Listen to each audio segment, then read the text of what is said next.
Hello everyone, this is the Kumamoto Kosen seminar for technological English. My name is John Foster and we'll be discussing the poster 1 and what we're going to look at is the basics of English for poster situations. So what sort of questions will be asked at the poster session and what do you need to know if you're in a poster situation. Okay, poster sessions 1. Let's begin. Day 1 today, syllable and pronunciation is our focus. Okay. Our key question is, what problems are there with answering casual questions at poster sessions? What potential problems will you run into? The answer is like an analogy of the atom, which is affecting the molecule's binding.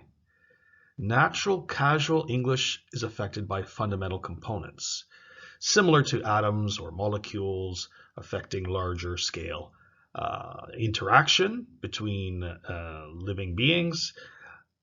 English or Japanese or any language is affected by certain components at a very small level. The key question for us here today then is, what are those components? What are the components of natural casual language that can be understood and prepared for a poster session? Okay, that's where we'll begin today. Okay, so we need to talk about one of those components is the syllable. What is a syllable? Is the key question. Okay, well, let's take a look. First of all, a syllable is the basic unit of language, the basic sound of language. Okay, in Japanese, you could say ka, ki, ku, ke, ko are all syllables. Ka is a syllable. Okay, so what is the situation in English? So here's a question. How many syllables are there in these sentences? Please take a look. Take a few seconds with your partners. Okay, the sentence is, I love chocolate.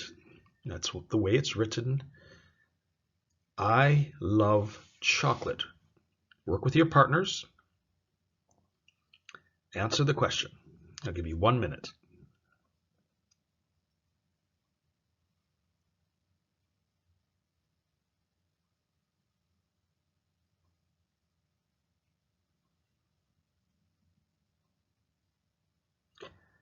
Okay, let's take a look. Please take a look there. You see I is one syllable. Love is another syllable. Cha is another syllable. Ko is another syllable. Let, late. Okay, so we have 5 syllables. Okay, let's take a look at this sentence. Another very simple, common sentence. I will have a cup of coffee. How many syllables are there? Take a few minutes with your partner.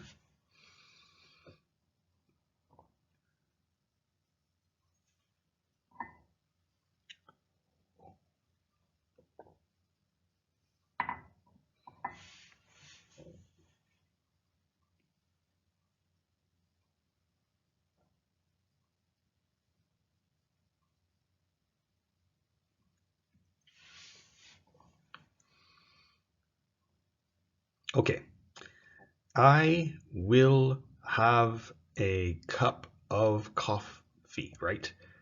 I will have a cup of coffee. Okay, so we've got more syllables. That's important. Okay, to understand syllable is important. Okay, let's move on. Let's move on to this point. The point that we need to make is long sentences take too much time to say in English. If you read it, I will have a cup of coffee.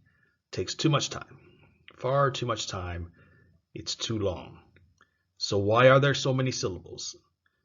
And what happens when natural English is spoken? Syllable and communication. Let's take a look at syllable and communication. Okay. There are two main types of syllable and communication. Two main types of rhythm patterns. Okay, the pattern of language, the sound of the language. Okay, rhythm pattern. There's syllable-timed, and there is stress-timed. Syllable-timed means each syllable has time.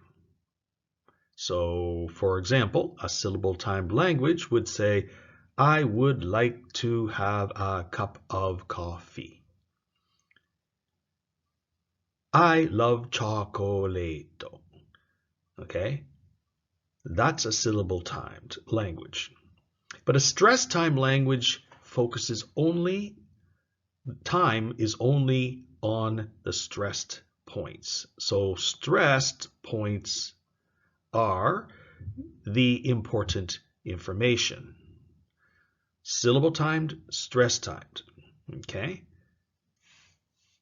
Two types of language. Okay, here's an example. In the first case, you see the rhythm of a syllable-timed language. Remember what I said, I will have a cup of coffee. Each syllable has approximately the same amount of time. Below, you see the rhythm of a stressed-timed language, which English is. English is a stressed-timed language. Japanese is a syllable-timed language. All Latin languages actually are syllable-timed languages as well. But English is stress-timed. So you see each syllable, some syllables are longer, some syllables are shorter. Some syllables are very short. This is the essence of a stress-timed language. Okay, so the conclusion is that the time to complete a sentence in syllable-timed language is based on the number of syllables. Okay, and the time to complete a sentence in a stress-timed language is the number of syllables that receive stress. Okay. So let's just think of which languages are syllable-timed. So we know syllable-timed languages and stress-timed languages. We know Italian is syllable-timed. Have you ever played Mario Kart? In the Mario Kart, at the beginning, you see Mario, who's Italian, speaking English, but he's using syllable-timed. He says, let's go. Let's go. Okay, that's syllable-timed. In English, we would say, let's go. Let's go. In Italian, it's let's go. Mario says it in that way. Italian is syllable-timed. Polish is syllable-timed. Cantonese is syllable-timed. Spanish is syllable-timed. So is French. All of the Latin languages are syllable-timed. Korean is syllable-timed, and Japanese is also syllable-timed. Of course, English and some other Germanic languages like German and Dutch are stress-timed. So you see all of the languages that have syllable-timed rhythms have difficulty with natural sounding English. Okay, so stress in syllable-timed languages. What is stress in syllable-timed languages? Okay, let's take a look. Okay. Stress in English. So what we need to know are 3 points. It makes the syllable louder. So when something is stressed, it is louder. So, for example, I love chocolate.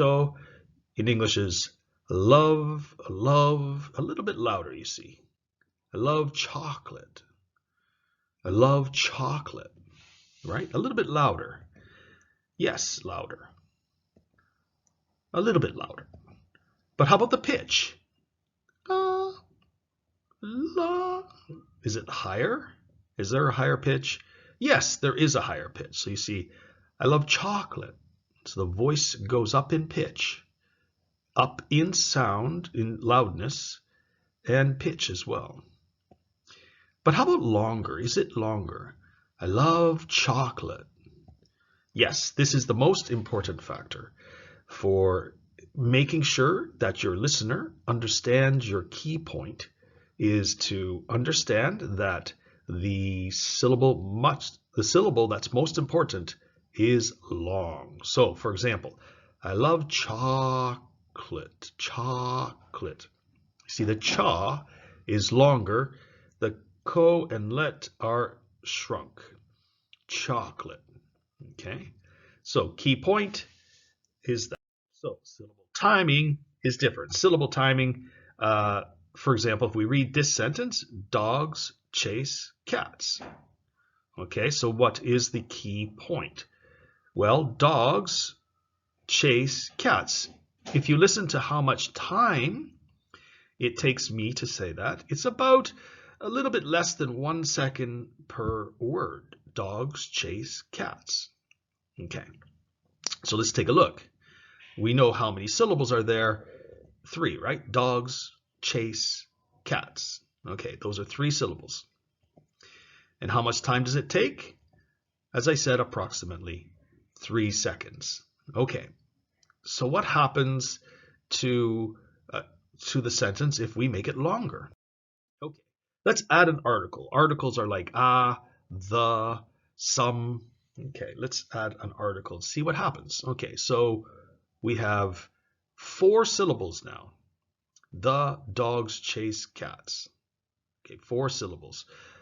But how many syllables are there? 4, of course, but how long does it take to say?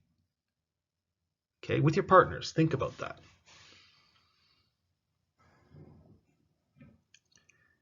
Take about 1 minute with your partners. How long does this sentence take to say in English, you think?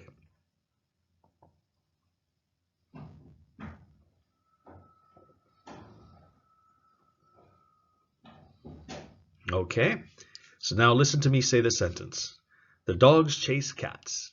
The dogs chase cats. Is that longer, shorter, or the same as dogs chase cats? If you answered 3 seconds, then you are correct. Adding the does not change the length of the sentence in terms of time. Okay? Timing depends on key words.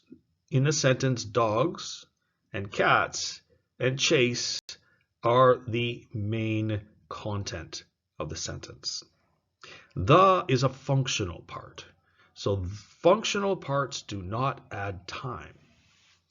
Let's add another article. For example, the dogs chase the cats. So you know that there are now 5 syllables. But with your partner, please tell me, take a few seconds and answer this question. How much time does it take to say?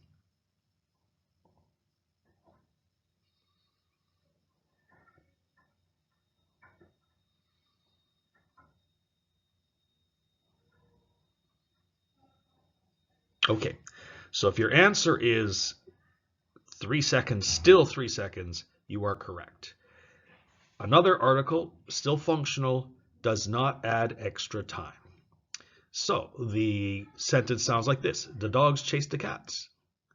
The dogs chase the cats. You can see very clearly that dogs chase cats is clear, whereas the becomes d, and the other the becomes d. The dogs chase the cats. You see? Slow down, a little bit higher pitch, a little bit louder on dogs chase cats. Let's take another example. Let's go even further. Let's add an auxiliary verb. Auxiliary verbs are like can, could, would, should. In this case, we'll add will. The dogs will chase the cats. Syllable-timed language, that becomes very long, right? So, how many syllables are there? Well, we know 6, right? Because will is 1 syllable. So we've added an extra syllable. Same question. How much time does it take to say it? With your partners, this should be easier now. What do you think? Does it change the time?